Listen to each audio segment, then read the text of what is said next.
Hello students, today we'll start with chapter number 5, Principles of Inheritance and Variation. Before we start with this chapter, let us revise 3 definitions which you have done in class 10th. Heredity. How do you define what is heredity? It is the transmission of characters from one generation to next generation, that is known as heredity. Next, what is variation? Variation is the difference between the parents and the offspring or between two offspring, that is variation. And third, what is genetics? The branch of science that deals with heredity and variation is known as genetics. Now students, Gregor Johann Mendel, he is known as father of genetics. He had worked on a pea plant. The scientific name of pea plant is Pisum sativum. Students, don't forget that when he had done the work on the pea plant, at that time, neither was a good microscope known to us, nor nucleus or any other organelles were discovered. At that time, he had actually given us the rules of genetics, the laws of inheritance, which till day holds good. Yes, there are some exceptions, but because we know that biodiversity, it is like enormous. So there can be variations, there can be exceptions, but the rule still holds good in all the organisms. Now, before we start with this, let's talk about Mendel a little. Mendel, he worked, as I told you, on the pea plant, and in pea plant, he actually saw that pea plant showed contrasting features, contrasting traits. So he worked on 7 contrasting traits, 7 characters. What were these characters on which he worked? Height of the plant is a character, flower, color of the flower is a character, shape of the seed, color of the seed, position of the flower, pod shape, pod color. These were the 7 characters on which Mendel did his work. Each character is represented by 2 contrasting traits, like height of the plant has 2 traits, tall or dwarf. Color of the flower has 2 traits, either violet or white. Shape of the seed, round or wrinkled. Color of the seed, yellow or green. These are the traits of it, of the character. Position of the flower, either axial or terminal.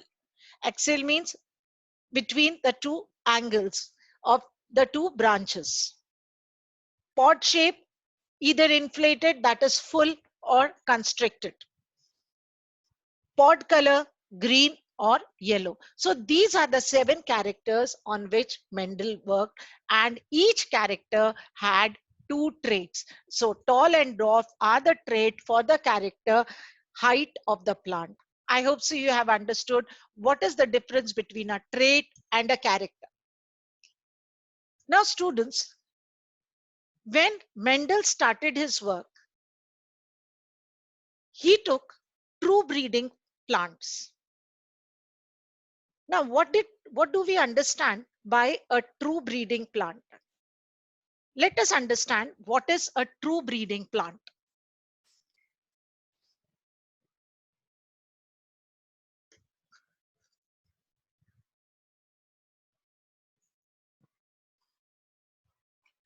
Now, to understand a true breeding plant, suppose this is plant A. This plant A is tall. Now, as I told you, remember when Mendel was doing his work, at that time, nobody knew about anything about nucleus, chromosome, genes, or something like that. Even microscope was not discovered at that time. So suppose this is the tall pea plant. Now, how did he find out that this tall pea plant is true breeding?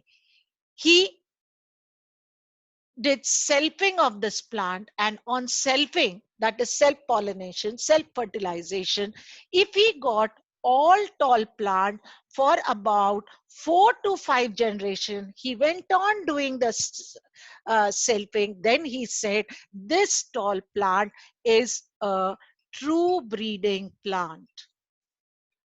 And suppose he took the seed of this bee tall plant and he grew this tall plant. In one of the generation, he got tall also and dwarf also.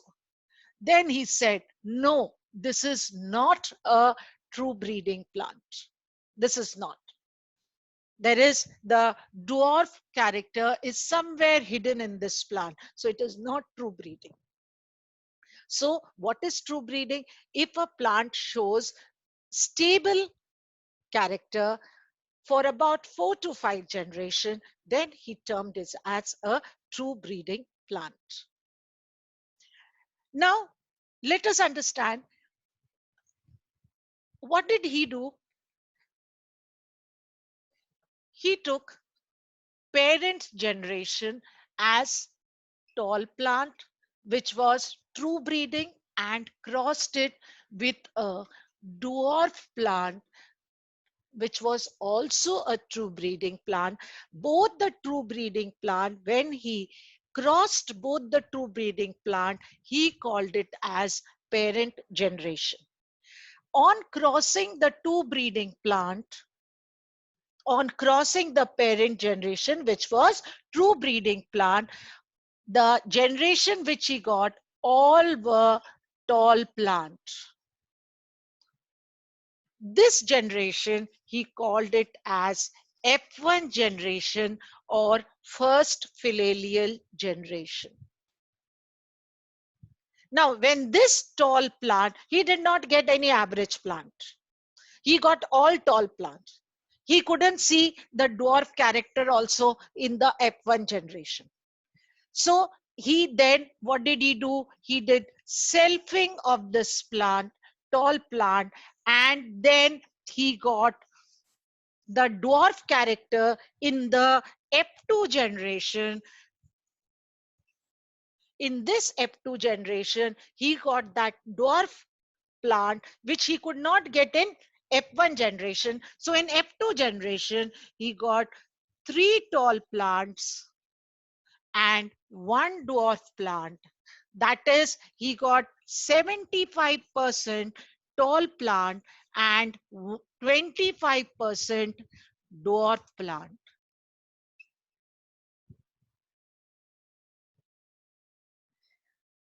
So now let us, this is what is F1 generation and this is what is F2 generation.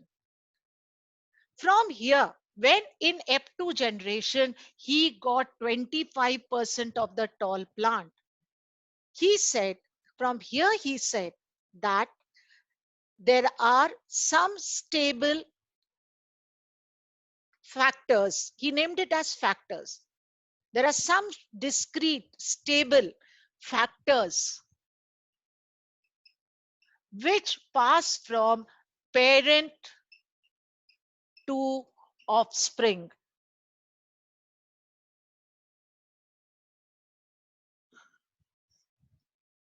And he also said that if true breeding plants are crossed with each other, then only one of the character is seen in the F1 generation, and the character which is seen in the F1 generation, he called that character as dominant character.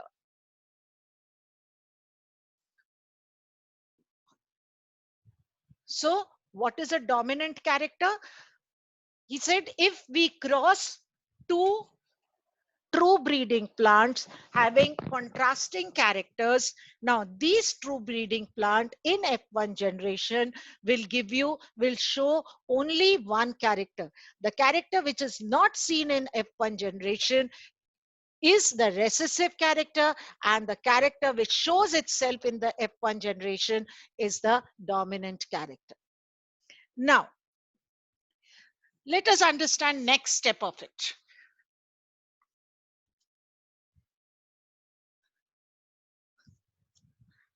See, today, these factors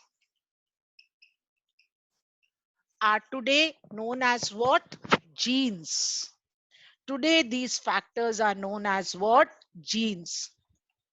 And he said that these factors in an organism are in pairs. And we know today that the genes are in pairs.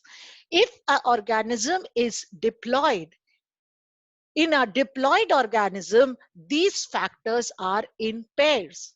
Yes, if it is a haploid gamete, then the factor is also only one of the pair is present in the gamete, not both the pairs.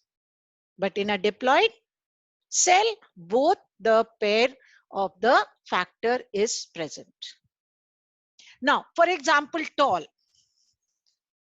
He denoted tall by capital T, and dwarf, how did he denote dwarf? By small t. He always took the symbol of the dominant one. Like for example, color of the flower is violet. Violet is dominant and white is recessive. So he will show it with capital V and small v. White will be denoted by small v. And what are these? What is this T, or this V, this small v? What are these? These are known as alleles. What are these known as? These are known as alleles. Alleles are slightly different form of genes. How do you define alleles? Slight different form of genes are known as alleles. Now, these alleles, how do you denote? This capital T is an allele, small t is an allele. Over here, violet V is a allele, and white is a allele. And as I told you just now, that if the organism is diploid, then these alleles will be in pairs. If the organism is diploid, then these alleles will be in pairs. Now, if it is homozygous, or you call it as true breeding, one and the same thing, then the alleles will be, for tall, it will be capital T, and for dwarf, it will be small t in a diploid. And if it is a heterozygous,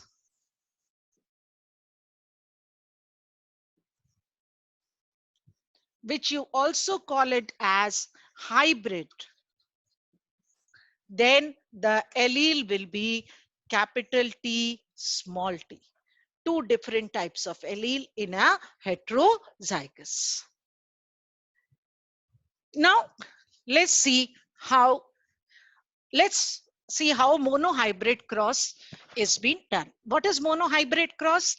If we take only one character at a time, only one contrasting character at a time is studied, then you call it as a monohybrid cross. Mono means one contrasting character studied at a time. That is known as monohybrid cross. Now, to study monohybrid cross, let me take a common example of height of plant. Height of plant has two contrasting characters, two contrasting traits. that is tall and dwarf. So in the parent generation, obviously you will take what? One tall is crossed with dwarf. And because it's a parent generation, I told you students, it will be what? It will be true breeding. Now this tall, if it is true breeding, we will denote it by capital T, and here we will denote it by small t, small t. Now, this will form gametes.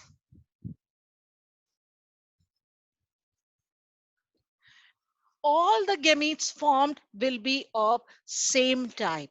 Why? Because it is homozygous, so all the gametes formed will be of the same type. Here also small t. Now, when this is crossed, then what do you get? You get F1 F1 generation. F1 generation, you get all tall plants, all 100% tall plant. But what will be the genotype of this tall plant? Capital T, small t. So you have come across a new word, genotype. There are two words which in this chapter we will be using frequently. One is phenotype and the other is genotype. What is phenotype? Phenotype means external features. Uh, External features, I hope so you can understand, like tall. The plant is tall or the plant is dwarf. That is the phenotype. The flower is violet, the flower is white. That is the phenotype. But you don't know what is the genes in that. The tall is homozygous or heterozygous. We don't know that. And if we talk about the genes, the factors, then that is the genotype. That means the tall is capital T or small t, capital T, small t. That is the genotype. So now we see that this tall plant in F1 generation is hybrid and it is capital T, small t. Now, this undergoes what? Selfing. Now, when it undergoes selfing, it forms two types of gametes, capital T and small t. Now, for F2 generation, we'll make a Punnett square. This is the F2 generation. I'm showing you with a Punnett square. In a Punnett square, you make a cross. This is the male part. Always male part is written on the top and the female part over here, that is vertically down. So we take the two gametes, capital T, small t, capital T, small t. What is a Punnett square? A Punnett square is a graphical representation which gives all possible probabilities of the genotype of a plant. All possible probabilities of the genotype of a plant can be known with the help of this Punnett square. So it is a graphical representation. Now, I make a checkerboard like a structure where on the top we put the male gametes, over here we put the female gametes, and now we fuse this gamete with this. So it will form what? Capital T, capital T. This with this, capital T, small t. Here capital T, small t. Here small t, small t. So you can see these two boxes. This is a tall plant. This is again a tall plant. This is a tall plant, and this is what? A dwarf plant. Now, this is which generation, students? This is F2 generation. Which generation is it? It is F2 generation. Now, talking about F2 generation, what is the phenotype? Phenotype of F2 generation is 3 tall is to 1 dwarf. 3:1. What do we say it as? 3:1. 3 tall and 1 dwarf. This is the genotype of F2 generation. phenotype of F2 generation. Now, this Punnett square is also telling me the genotype of F2 generation. Here I can see that these three tall plants are tall, phenotypically tall, but genotypically they are different. This is homozygous and these two are heterozygous. So what is the genotype of this F2 generation? I'm not writing it down, I'm writing it here. The genotype of F2 generation is one pure tall, capital T is to two hybrid tall, capital T, small t, 1 minute, is to one dwarf, small t, small t. So what is the genotype? 1:2 is to 1. So this is what this is, the monohybrid cross. Now, students, in the next video, we will be talking about dihybrid cross. Thank you.